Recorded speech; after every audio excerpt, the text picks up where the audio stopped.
நல்ல முறையில் நெடுந்தூரம் ஒரு சிறிய கிராமத்தில் பாப்பா என்ற ஒரு அழகான சிறுமி இருந்தாள். பாப்பா தினமும் காலை பள்ளிக்குச் செல்வாள்.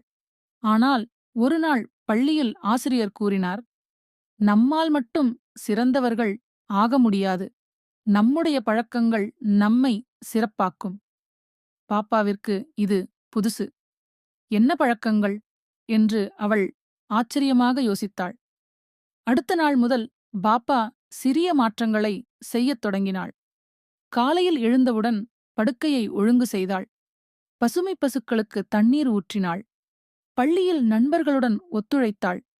ஆசிரியர்களை மரியாதையுடன் கேட்டு மனதில் வைத்துக் கொண்டாள். காலப்போக்கில் பாப்பா மட்டுமல்ல, அவளைக் கண்டு மற்ற குழந்தைகளும் நல்ல பழக்கங்களை ஏற்படுத்தத் தொடங்கினார்கள். பள்ளி முழுக்க சந்தோஷம் மலர்ந்தது. ஆசிரியர் புன்முறுவலுடன் கூறினார், நல்ல பழக்கங்கள் விதைக்கிறோம் என்றால் வெற்றியின் மரம் பெரிதாக வளரும்.